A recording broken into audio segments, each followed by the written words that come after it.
What's going on, guys?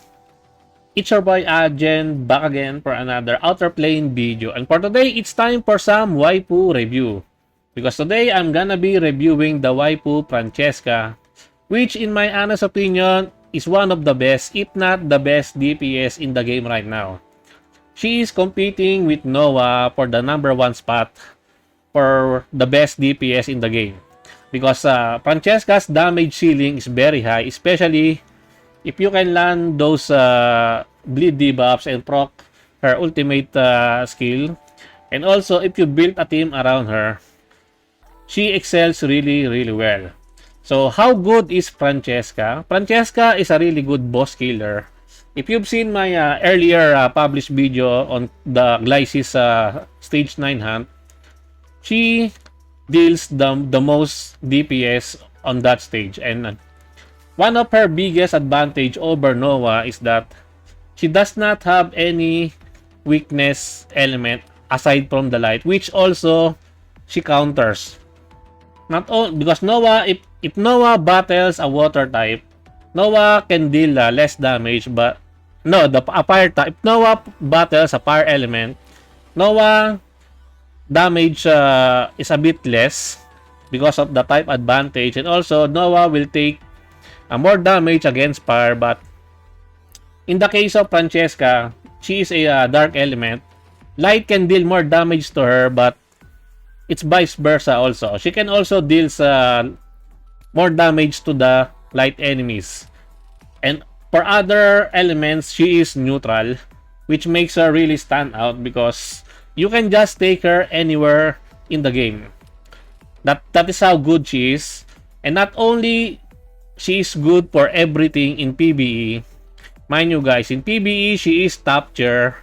Probably SSS tier alongside with Noah. I am on the stage of updating my tier list. So I will be publishing that one maybe next week. Around next week. Because I still need to test out some characters units before I finalize my updated tier list. So stay tuned for that one. But just a heads up, in PvE, Francesca is triple S tier, in my honest opinion. That is how good she is. If you will take a look at Francesca's skill, skill 1 inflicts bleed debuff. Although the chances for inflicting is around 40% at fully max level, it's still pretty, no, 50% at max level. It's still pretty low, but if it procs, it's really good. Skill 2 also inflicts bleed debuff. It says here has 100% chance to inflict bleeding on the target, but if the enemy has high resilience, it does not always proc. So take note about that one. And then her S3 is a stripper, buff strip. It's what makes her really good, especially in PvE, since there are a lot of bosses that apply buffs on them, especially boss fights like the one with Leo, where Leo puts up a barrier and a defense buff. You need to strip those buffs so that you will not get wiped out. Those fights, Francesca really excels well. She's really good at those type of fights, and also in everything. Because she hits pretty hard. She can be your hyper carry DPS, in my honest opinion. If Noah does not work well in a stage, put in Francesca. Replace Noah with Francesca and vice versa. So if Francesca is not good in a certain stage, then switch to Noah. They are interchangeable and probably they work very well with each other. But that is not my approach in clearing stages.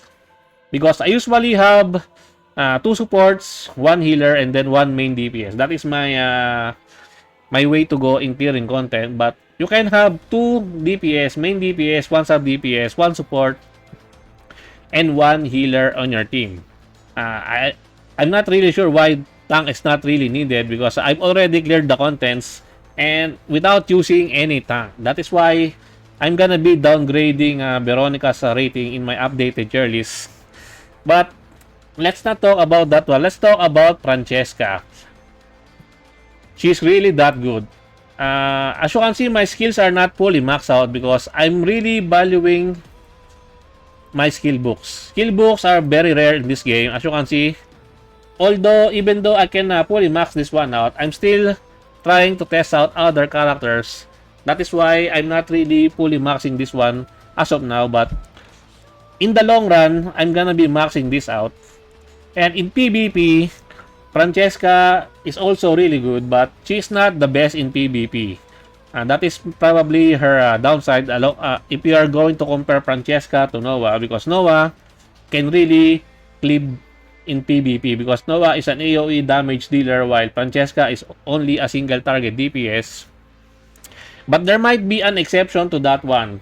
Endgame PvP might probably need a very good single target DPS, and Francesca might really shine on that one, especially if the enemy has a really tanky Veronica or a really tanky Leo. She can just strip those strip those buffs that those enemies has, and she can kill them instantly with her S3 because her S3 is really good.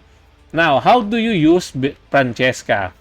How do you gear Francesca? Right now, my gear for Francesca is your typical main DPS gear, which is the critical strike set. That gives me a set bonus of critical damage 30% plus 30%. As you can see, my critical set are only blue pieces because getting legendary 6-star gears are a myth. They are a legend. It's better to craft them rather than hope for them to drop in the hands because they are not dropping. And that is why blue gear is probably superior for now. But in the long run, once you've gotten enough good drops, then you might replace them during that time. But for now, I'm sticking with blue gears. And I have not tried to upgrade most of them because it's also very expensive. As you can see, my gold is below 100k. I'm always below 100k every day. I don't know why my gold consumption is very high. But as you can see, it is what it is. The game really needs some improvements with regards to gold consumption and also giving us more golds. I'm using 5-star red gears. These are the pre-weapon that you can get from the guide quest. And as you can see, this one is from the guide quest. The one with us really good substats. Crit chance, crit damage, speed, health, then attack main stat. For this one, if you want to go speed, go with speed because that is only for arena. But in PvE, I really don't need that much speed because she moves really fast in PvE. Why? It's because of her burst skill. If you use her burst skill, this one, I don't know why it's not shown here. Here, the burst effect increases 100% chance to activate an additional attack. Increase priority by 50%. So she moves really fast in the meter or the one you can see in the battle meter. The one that determine who will take turns first. Because of this one, you really don't need that much speed, but speed is also a factor. But in my honest opinion, you really don't need that one. You need more attack, more crit chance, and more crit damage. Those are the main stat that you need for your Francesca to deal that much DPS. As you can see, my attack is only at 2.44k damage. Not the best. It's not something like the one that you can see on Noah's fully geared. Also, her trust equipment, the exclusive equipment, is really good. As you can see, this one has 10% chance of gaining an extra turn after attacking. If this procs, she will just destroy the enemy. I'm not really sure if this one can be proc by the dual attack. I'm not really sure about that. But right now, I'm still trying to farm this one. It's also taking some time to farm exclusive equipment because they cost a lot of gifts. And gifts are hard to come by unless you farm them in the hard stages. And those are also limited. For the special gear, I'm not really focusing on this much because I'm still not getting any 6-star of this one. Probably when I get my I already done the the depths. So I already have the box here. Maybe I'm gonna be choosing later on. And speaking of the depths, Francesca hyper carried me through these labyrinth dungeons. She solo DPS this thing. I will show you guys. These Archdemon's ruins. My Francesca cleared the hardest one here. And then the deeps. All of them cleared with Francesca as my main hyper carry DPS. That is how good she is. I did not use Noah even though I have Noah. I really wanted to test out Francesca's DPS capability. That is why I tried to clear those using only Francesca as my main DPS. And my oh my, Francesca lives up to the hype. Lives up to be a very strong DPS hyper carry. So yeah, Francesca is really good. Francesca is worth building for. I've heard that you can farm her shards even though you don't have her. So make sure to try and get her because she's really good. She's really strong. Even without dupes, she's pretty much very strong. Her dupes are not really worth chasing for. As you can see, the gains you can get from dupes are not really that much. That is why you should be holding back on pursuing or chasing dupes unless you are a whale.